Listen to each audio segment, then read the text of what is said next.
I just read a Dylan White interview on the Mirror website, and I'm sure most of you know that ever since Dylan White hooked up with his new trainer, Jonathan Banks, he's been doing a lot of his training over at the Crunk Gym in Detroit. And one of the legends to come out of the Crunk Gym was the hitman, Tommy Hearns. And according to Dylan White in this interview, Tommy Hearns told him that Anthony Joshua don't have the mental strength to be able to beat him, and that he's already in Joshua's head because of the amateur fight, and all he needs to do is turn up and the victory's his. Now, obviously, Tommy Hearns knows Dylan White personally. So is this just a case of Tommy Hearns trying to instill confidence in his friend Dylan? Or does he actually know enough about Anthony Joshua from maybe what Dylan showed him in terms of fight footage, in terms of what Dylan's told him about their interactions? Maybe he showed him press conference footage. I don't know. But does Tommy Hearns know enough about Anthony Joshua to make an accurate assessment of Joshua's mental state going into this fight?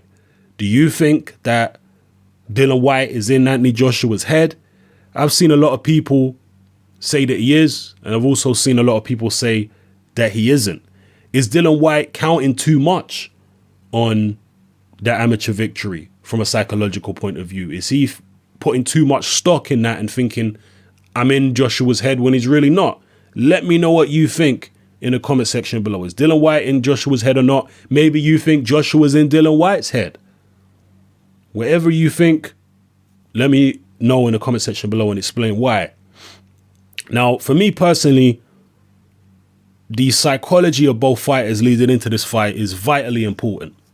And the reason why I say that is because both guys are inexperienced as professionals. I don't think either Dylan White or Anthony Joshua is mentally weak. I think they're both mentally strong guys. They're both young. They're both unbeaten. They're both hungry, ambitious. They're both aggressive guys. And when you have two fighters like that facing off against each other, 9 times out of 10, it's a very unpredictable, explosive situation. And that's why emotion and the mental state of both fighters can be such a key to securing a victory, because emotion can cloud your judgment in any situation, but particularly in a high pressure situation like a fight. It can cloud your judgment, and it can negatively affect your performance, your technique, and what have you.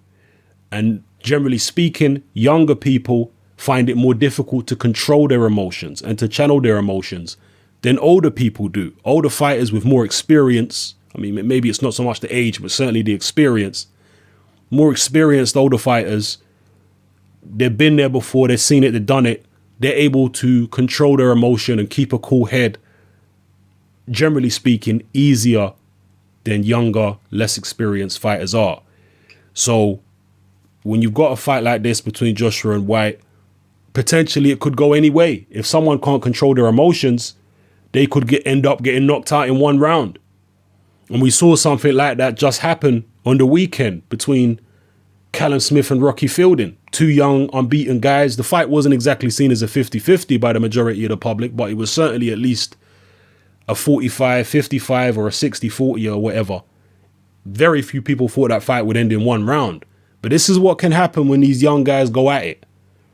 When they don't keep a cool head, someone can end up getting blown out in the round.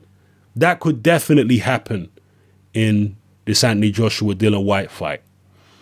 But something is telling me that it won't. It could definitely happen. Don't get twisted. I'm not going to be shocked if it does happen at all. Right? Because I was shocked when Tim Bradley stopped Brandon Rios. Yeah. This last weekend. I was shocked. I will not be shocked if the Joshua White fight ends early. Not at all. But something tells me, when I look into the background of both fighters, when I'm analyzing them both psychologically, when I'm looking at the fact that Dylan White has been a sparring partner for both Klitschko's, he has to have learned something about how to defend yourself, or how to defend himself through all that sparring that he's done with both Klitschko's. He's been sparring Vladimir recently. And Vladimir's a guy who knocks people out in sparring. He's a ruthless guy in sparring, Vladimir Klitschko. For those of you who are unaware of that, go do some reading up on it. Vladimir is a ruthless guy in sparring. And according to Dylan White, he's never been dropped by Vladimir. A lot of other guys have. They've been knocked out and sent home. But according to Dylan, Vladimir's never dropped him, never badly hurt him or anything like that. So I'm putting quite a lot of stock in that. Maybe it's foolish because in sparring, he's wearing big 18-ounce gloves and headgear. But I'm putting a certain amount of stock in that and saying to myself, you know what? I think Dylan White will have learned enough to, at the very least, avoid getting blown out by Joshua the way his other opponents have been. Okay, I think he would have learned enough about survival and learned enough defensive skills. I know we saw him get caught in his last fight against the guy. I can't remember the guy's name now off the top of my head. You know who I'm talking about, the guy that Dylan White just fought, the little short guy who also fought him. Prize fighter. But that's one particular style. That's in a fight where Dylan White just wanted to get the guy out of there as quickly as possible. He wasn't really concerned about defense. He knew the guy couldn't hurt him. He knew the guy couldn't match him for power or anything like that. So he was defensively lax. And also, according to Dylan, he had a shoulder injury. His left shoulder was injured, so he wasn't able to keep the guy on the end of his jab and set his punches up that way. He just had to go straight in with power shots. So it's a different situation. It reminds me kind of like Lennox Lewis when he fought Levi Billups. Right? For those of you who've never seen that fight, I'm sure it's on YouTube somewhere. Go look at Lennox Lewis versus Levi Billups. Billups was not even a fringe contender, really, a journeyman. And he was able to hit Lennox Lewis with all types of punches. And this was before Lennox Lewis fought Razor Ruddock.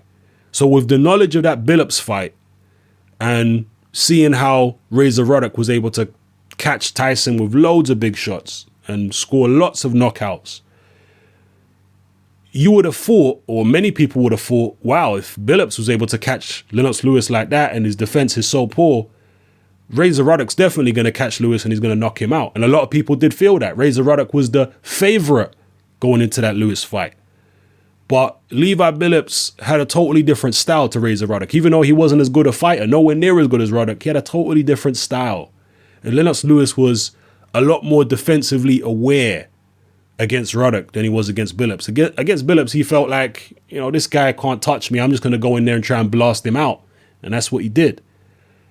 Well, he didn't blow him out, but he tried to go in there and blow him out. That he fought with that type of mentality.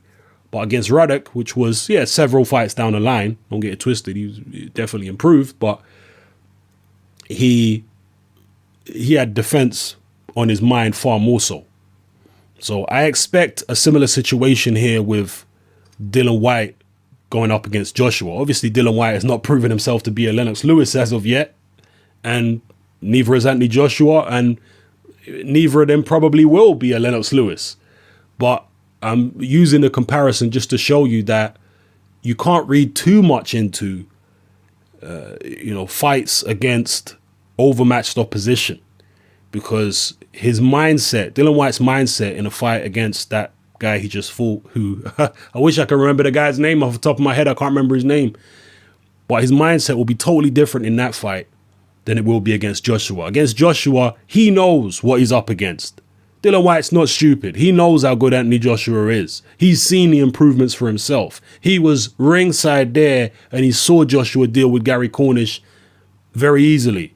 So he knows exactly what he's getting himself into here. He's not going to go out there the same way that he fought his last fight, prepared to take punches. And no. He's going to be a lot more defensively responsible. He's going to be a lot more technically astute. And I expect this fight to go rounds. I don't think it's going to be an early knockout either way. It might be. Again, I wouldn't be shocked, but something tells me the fight's going to go a decent distance. It might even go the whole way. I believe it's going to be scheduled for 12. It might even go the whole 12. I wouldn't be shocked either. So let me know what you think about Tommy Hearns' comments. Maybe you agree, maybe you disagree. Do you think Dylan White is in Joshua's head or vice versa? Let me know in the comment section below. It's your boy Hatman. I'm out.